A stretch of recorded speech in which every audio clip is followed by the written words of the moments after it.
सौ बात की एक बात यह कि जानकार बता रहे हैं कि दुनिया की सबसे बड़ी खबर पर तो लोगों का ध्यान ही नहीं गया। चीन के राष्ट्रपति ने अपनी सेना के सबसे बड़े जनरल को हटा दिया। ये कोई छोटी मोटी बात या वहां का कोई अंदरूनी मामला नहीं है।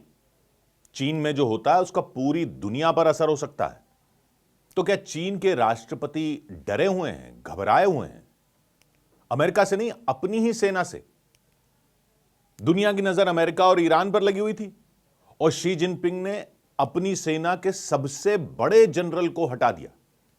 चीन की सेना के सबसे बड़े जनरल थे जनरल झांग यूशिया, यानी चीन की सेना के दूसरे सबसे ताकतवर शख्स। मतलब सबसे ताकतवर तो सेना में भी शी जिनपिंग ही है, लेकिन वर्दीधारी अफसरों में सबसे ताकतवर थे जनरल झांग यूशिया। और ये शी जिनपिंग के बहुत पुराने दोस्त थे। खुद शी जिनपिंग इनको सेना का शी जिनपिंग ने इनको सेना का सबसे बड़ा और सबसे ताकतवर अफसर बनाया था। उनको भी हटा दिया और उनके साथ ताकतवर जनरल लियू जेनली पर भी जांच बैठा दी। यानी सेना के टॉप के दोनों अधिकारी हटा दिए एक ही झटके में। तो ऐसा कैसे हो गया और ऐसा क्या हो गया? बताया तो यह जा रहा है कि उन पर भ्रष्टाचार के आरोप थे, लेकिन चीन के अंदर क्या चलता रहता है यह सही खबर पता लगाना कभी आसान नहीं होता। लेकिन टॉप के दोनों जनरलों को हटाने का मतलब कोई छोटा मोटा नहीं हो सकता। चीन में सेना को चलाने वाला एक सीएमसी होता है, सेंट्रल मिलिट्री कमीशन। इसके टॉप पर होते हैं चेयरमैन, जो खुद शी जिनपिंग है। सीएमसी के चेयरमैन वो खुद हैं। यानी सेना की कमान भी उन्हीं के पास है, देश की कमान भी, सेना की भी। और चेयरमैन के साथ होते हैं 6 वाइस चेयरमैन, जनरल होते हैं। और एक एक करके शी जिनपिंग ने पहले ही 4 जनरल तो हटा दिए थे सीएमसी से। 6 होते हैं, 4 पहले ही हटा दिए थे और सब भ्रष्टाचार के नाम पर। बचे थे 2। और फिर शी जिनपिंग ने क्या किया कि एंटी करप्शन विभाग के सेक्रेटरी जांग शेंगमिंग को प्रमोट करके सीएमसी में वाइस चेयरमैन का पद दे दिया था। यानी वो युद्ध लड़ने वाले जनरल नहीं है, उनको लड़ने का कोई अनुभव नहीं है। वो तो भ्रष्टाचार पकड़ने के लिए जो जिम्मेदार अधिकारी थे वो थे। उनको भी वाइस चेयरमैन बना दिया था अक्टूबर में। तो 3 वाइस चेयरमैन हो गए थे। 6 होते हैं, 4 पहले हटा दिए थे, 2 बचे थे, इनको बना दिया तो 3 हो गए।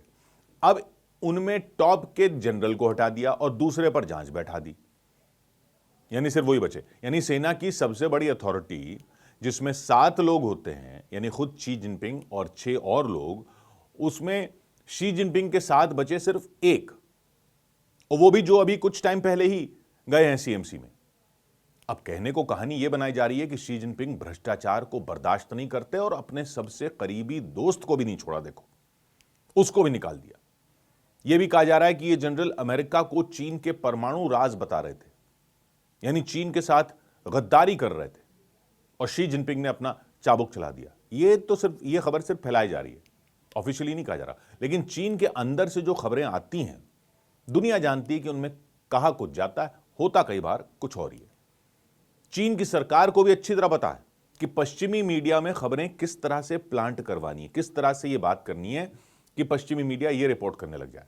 पश्चिमी मीडिया इस झांसे में कई बार आ चुका है, क्योंकि अगर शी जिनपिंग इतने ही ताकतवर हैं तो उनकी नाक के नीचे उनकी सेना का सबसे बड़ा अफसर भ्रष्टाचार कर रहा था इतने साल तक, और उनको भनक तक नहीं लगी। यह कैसे हो सकता है? शी जिनपिंग 2012 से चीन के लीडर हैं। 2012 से उन्होंने अपनी इमेज भ्रष्टाचार के खिलाफ लड़ने वाले लीडर की बनाकर वहां बड़ी मुहिम चलाई, कई साल चलाई। ऐसी मुहिम जिसमें वो पता है अब तक कितने अफसरों को सजा दे चुके हैं? 2 लाख से ज्यादा अफसरों को, 2 लाख से ज्यादा अफसरों को सजा दी जा चुकी है। वहां पर सेना में भी कई जनरलों को हटाया गया, खासकर उनकी रॉकेट फोर्स में। रॉकेट फोर्स मिसाइल वगैरह बनाती है, वहां आरोप लगाया गया था कि भ्रष्टाचार होने की वजह से हथियार सही तरीके से बन नहीं पाए। खबरें आई कि रॉकेट फोर्स को जो मिसाइलें बनानी थी वो बना नहीं पाए, तो दिखाने के लिए उनमें ईंधन की जगह पानी भरकर रख दिया कि जी तैयार हो गई, और फायर करने पर मिसाइलों के ढक्कन भी नहीं खुले। मतलब टेस्टिंग हुई तो फायर हुआ तो ढक्कन भी नहीं खुले और ईंधन में पानी मिला। मतलब अपने आप को ताकतवर बना लिया शी जिनपिंग ने, अपने आप को तो, खुद को। लेकिन खुद को चुनौती देने वालों को हटाते हटाते ऐसे लोग रह गए कि सेना ही फिसड्डी हो गई। लेकिन इतने साल तक ये करते करते भी शी जिनपिंग क्या सेना पर पूरा कंट्रोल नहीं कर पाए हैं? नहीं तो पूरी टॉप लीडरशिप क्यों हटानी पड़ गई? जो आखिरी 2 जनरल थे टॉप संस्था में वो भी हटा दिए, तो उनको क्या डर सता रहा है? जब पूरी सेना ही अपने वफादारों की उन्होंने बना दी थी, तब भी ये क्यों करना पड़ गया? आधुनिक चीन को बनाने वाले जो लीडर माने जाते हैं, माओ, कहते हैं वो भी ऐसे ही ऑपरेट करते थे।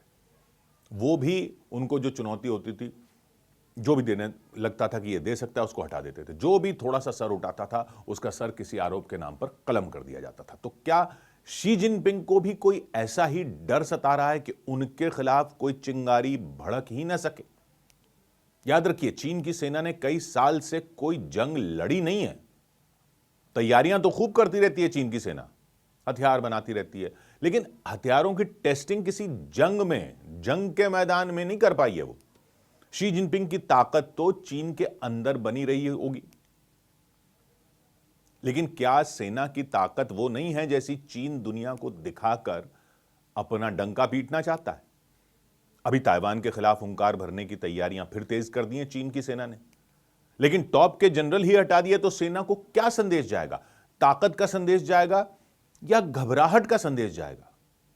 कुछ आकलन यह है कि इतने अफसरों को हटाने से सेना में डर फैल गया, क्योंकि नए अफसरों के पास अनुभव नहीं है और पुराने लोग जो युद्ध लड़ने की ताकत रखते थे, उनको अपनी कुर्सी बचाने के चक्कर में शी जिनपिंग ने हटा दिया। इससे फैसले लेने में दिक्कत आ रही है। अमेरिका ने जो ग्रीनलैंड पर तेवर अपनाए हुए हैं और जो वेनेजुएला में किया, उससे रूस को भी यूक्रेन को दबाने का मौका मिल गया। तो चीन भी ताइवान पर कोई बड़ा ऑपरेशन कर सकता था, ऐसा माना जा रहा है। हुंकार तो अब भी भरता दिख रहा है, लेकिन क्या तैयारी पूरी नहीं हुई इसलिए जनरल हटा दिए शी जिनपिंग ने? इस पर 2 तरह के आकलन सामने आ रहे हैं। एक ये कि अभी चीन तैयार नहीं है और ताइवान से भिड़कर अपनी फजीहत नहीं करवाना चाहता, क्योंकि सामने अमेरिका के आने का खतरा है और चीन की सेना अगर उसमें पिट गई, ताइवान पर कुछ करके अमेरिका अगर आ गया और अगर चीन की सेना उसमें पिट गई या पिछड़ती हुई दिखी, तो सारा जो सुपर पावर बनने का तामझाम शी जिनपिंग ने खड़ा किया है वो धराशायी होने का खतरा है।